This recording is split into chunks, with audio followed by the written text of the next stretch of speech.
Hey everybody, before I get started, I just want to mention a couple of ways that you can engage with me on a more personal level. I have a few avenues set up and I keep focusing on one, and I figured why don't I make a short little video talking about all of them real quick before we get into these episodes. So first thing, Patreon. There's a link in the episode description, in every episode description to the Patreon, as well as a video on the feed called Major Announcement that has all the details of what each tier offers and how much they cost. I implore you to check that out. I offer a lot of cool shit for my patrons. Second thing, the Discord channel. There's also a Discord link in the episode description and in every episode description. I have multiple channels set up there for each show that I'm covering, and it's a great way to just engage with me. I have a channel set up for MMA talk as well. I'm a big MMA fan, so if you're an MMA fan, you can check that out as well. There's a link to the Discord in the episode description. And then lastly, the Facebook and Twitter. Social media. Follow me on there. I post news on there. When I say news, I mean like, hey, I'm stopping covering this show. Hey, I'm starting covering this show. Let me know what you think about this. I do live watches of things on Facebook where like I'll check in and say I'm watching so-and-so show, and then I'll like live comment while I'm watching it, and that'll be cool if maybe you watch that show too and you want to watch along with me, or you're watching it later and you will see my thoughts, which are usually pretty entertaining because I'm usually pretty high when I'm writing them. So check out all those links in each episode description, and let's talk about this episode. Peace. One mic. Yeah. All I need is one mic. Yeah. All I need is one mic. Hey everybody, welcome back to One Mic, and today I'm here to talk about Season 1, Episodes 1 and 2 of Apple TV's Sugar. So I'm going to go no spoilers with this one, just to kind of give my overall thoughts on the first two episodes. So if you're looking for that usual in-depth analysis that I provide, you're not going to get it here, at least not today. I don't know if this show is planned for multiple seasons or if it's a limited series, but this season is 8 episodes, and I intend on doing full coverage of the remaining 6. So yes, while you won't get your normal in-depth review right here and right now, I will be back over the next 6 weeks to talk about the remaining episodes. Also, at the very end of this video, I'm going to give one thought that is going to be kind of, it's spoilery to a degree. It could spoil your experience watching these first 2 episodes if you listen to this last part of the video. But it's going to be just about what I think is going on here. There's something else going on outside of the things that I'm going to talk about for the majority of the video. There's something else going on. I'm going to give my thoughts and theorize a little bit about what that might be at the end of the video. So just a little tease for that moment. So Sugar was created by Mark Protasevich. And this is his first time credited as a show creator. But he's got some interesting writing credits under his belt. He's credited as the story writer for the very first Thor movie. I liked the first Thor movie. I think it gets unfairly shit on. He wrote Old Boy. A lot of you might be familiar with that movie. He's one of the writers on I Am Legend and on The Cell, which I haven't seen The Cell because it's a Jennifer Lopez movie, so why would I subject myself to that? But he's one of the writers on that as well.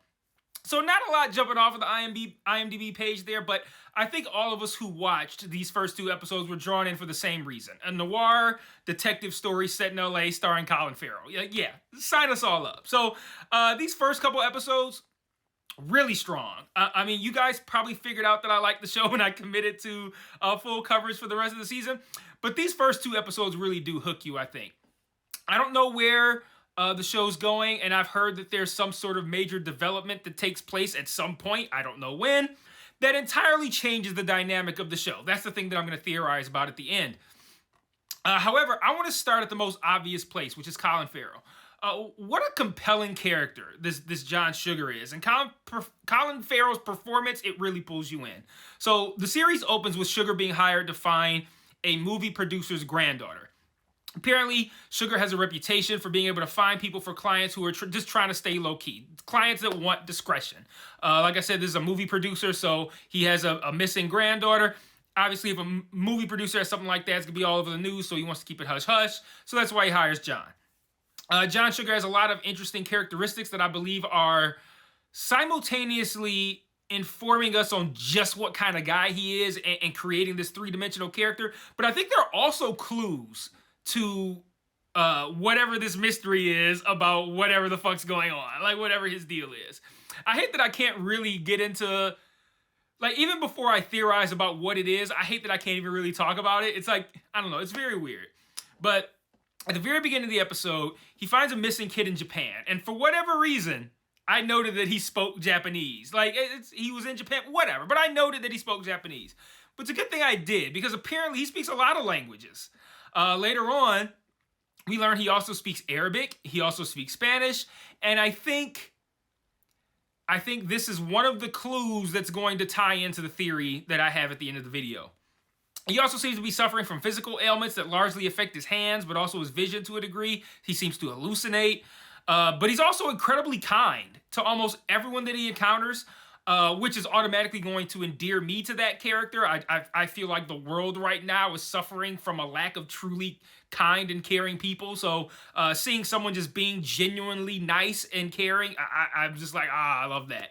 And then he's also a cinephile, which, I mean, like, at this point, I might as well fucking start dating the guy. But at the same time, he has a quiet confidence that we see is very intimidating to everyone that he encounters as well. People are naturally inclined to do whatever he says, because it's this soft-spoken confidence that comes off like you really don't have any other option than whatever it is that he's saying. Like, that kind of calmness that's like, if you don't do what he's saying, he might, like, tear your head off with his bare hands. He also says his body metabolizes alcohol faster than a normal person, so he can't get drunk. I don't know. I'm curious about that specific piece of his personality and how that's going to tie in. Maybe he's the Flash. I don't know. What if his night job? Lastly, he has a woman he works with or for, I'm not entirely sure, whose role in his life that I'm not entirely quite sure about either. I can't quite figure that out. And we're not supposed to know. It's not. They're intentionally, keeping us in the dark about this woman's role. His name's Ruby or Rudy. I think it was Ruby. It's like he's a spy and she's his handler or some shit, like giving him missions to go on. Like, your next mission is find this movie producer's son, and which ironically is an issue in this episode because she doesn't give him that job. He takes it on his own without permission. But as you can see, a lot of time is spent fleshing out just who John Sugar is in these first two episodes, and I am personally incredibly intrigued to learn more about this guy. He's an incredibly compelling character. I also love the look and feel of this show as well. It's giving like 50s noir in appearance, music, subject matter, vibes. But apparently it takes place in present day. I also like the inner narration here too. It's kind of like, to me, that's kind of like a hallmark of like old detective flicks, and I really enjoy it. I feel like narration gets a bad rep overall, and I get that when it's like outside narration over whatever it is that you're watching, like when you're watching something and then the narration is like, so-and-so did this and da-da-da. But I get that. But a character's like internal monologue, yeah, give me more of that. I'll have several servings. Narration in general kind of just feels like it's verbally explaining shit that the show or the film should be showing you. Internal narration feels like a peek into a character's mind. And when you have a character as unique and as this one, and who seems to have as many mental issues as this guy might have, any trips into his mind are valuable insight into the character. So, like I said, really compelling shit in these first two episodes. Now, real quickly, before I wrap up and get to this theory that I have, I want to give you guys just a little bit of plot detail in case you're still here and you're like, yeah, but what the fuck is it about? So, like I said at the top, Sugar is hired to find a movie producer's granddaughter. Her name's Olivia. The producer's played by James Cromwell. Always love to see him and stuff. He's been working for so long. In these first two episodes, John just kind of going around and trying to learn what he can about Olivia. He has a lot of cool tech too. And I'm not going to give details, but it's not like James Bond type tech, but it's cool, useful shit for a private investigator. In these first two episodes, he talks to Olivia's father, the son of James Cromwell's character, her brother, who I think I heard them say that this motherfucker is accused by like 8 different women of sexual assault. Yo, the fuck? And then her former stepmother, who's played by Amy Ryan, who you would know from the 8 million things that Amy Ryan has been in over the course of her very long career. But he's clearly developing some sort of relationship with Amy Ryan's character, Melanie. And when I say relationship, I don't necessarily mean a romantic one. Just it's not. It's clearly going to be more than just, hey, I'm asking you about your former stepdaughter. Like they're gonna have some sort of, I don't know, situation. And I truthfully, I don't know if it's gonna be romantic, but the two characters are pretty clearly, I think, gonna stay intertwined. Also, you're not gonna bring in Amy Ryan just to have her play a fucking like, a brief cameo as you know, an unimportant character. The scenes with him and Melanie in these first 2 episodes are stellar. The show paints this picture of Melanie in the first episode and then flips it on his head and shows her in an entirely different light in the second one. And I loved how they did that, how they executed on it. And I think it just made that character a lot more interesting and a lot more, again, like someone who's a real person and not just like, this is the role that this character plays within this show. Like, this is the love interest, or this is the villain, or this character's foible. This character's foil. Like, Melanie now feels like like Melanie, and this is a person, and this is who she is, and not the stepmother of the daughter that he's looking for, or the romantic love interest, or whatever. I thought what they did was really remarkable with that character in the second episode. There's also a couple of great scenes involving a homeless guy that really stand out in these first 2 episodes as well. Again, I don't want to spoil that, but those that collection of scenes and how that plays out, really good stuff. So we're talking great acting, compelling mystery both as it pertains to the story and the lead characters. Great tone. Just a generally compelling and fun watch that never feels boring. And I just really look forward to covering these remaining 6 episodes and talking about them in depth with you guys. Now, if you don't want any spoilers, this is where you bail, because I'm going to talk a little bit about what I think might be going on here. And it's not entirely spoilery, since it's all a theory. The theory is based on stuff from the episodes that could lessen your experience watching the show if you learn about those aspects of it from me right now. So if you plan on watching it, now's the time to fuck off. All right, so if you're still here, you undoubtedly noticed that John Sugar has some mental shit going on. He's hallucinating, like the scene where he was in the shower and he thought his shoulder wound was open up and bleeding again. They do a lot with like overlapping dialogue and splicing in scenes from old movies that I think are meant to clue us into just how fragile his mental state is. My guess is that he's got some sort of like multiple personality disorder, schizophrenia, something of that nature. Both of those things. I don't know. I ain't a fucking doctor. Further, I think his obsession with film is what drives this disorder. Like, I think that maybe Sugar has multiple personalities, with most of them based on characters that he's seen in movies.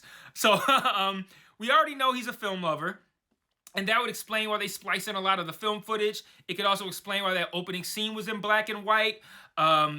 Maybe that was a different one of his personalities than the Sugar that we've seen in color. It would also explain why Ruby's role in his life as of now is unclear. Like, I'm wondering if maybe she's his therapist or shrink or whatever, and she kind of like allows him to be a detective, which is, again, I think could be just one of his personalities is a detective from a 50s movie. But she allows him to be a detective as part of his therapy as long as he is being monitored. That would explain why there's a scene where he notices that he's being followed. He talks to her about it. She's like, well, I don't know what the fuck. Then he leaves. And she's like, of course I got somebody followed him. What the fuck? And I'm like, what?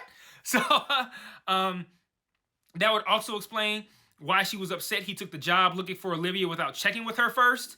And it would also explain why she's at minimum aware, like I said, that he's being followed, and at most orderating it. Lastly, he says throughout the 2 episodes that Olivia reminds him of Jen, and he says that him or Ruby says that this Jen person is his sister. But the captions might have revealed a little too much, because when he says Jen, you think like, oh, Jen, like short for Jennifer. But the captions spell it with a D at the beginning, D-J-E-N, which sounds like a decidedly Asian name. I looked it up, and Jen is a common name in many places, one of which is Vietnam. I saw another thing that says that it could have originated in Indonesia. But I'm less interested in where the name is from and more interested in the fact that it's clearly foreign. I doubt a guy named John Sugar, if that is his real name, and again, not just one of his personalities, but I doubt a guy named John Sugar would have a sister named Jen that's spelled D-J-E-N. Makes me wonder if this isn't his literal sister, but the sister of just one of his personalities, like the one that was in the black and white scene that opens episode 1. So that's my theory. Let me know what you thought in the comments. I'll be back here later this week or early next week at worst to talk about episode 3. So until then, peace.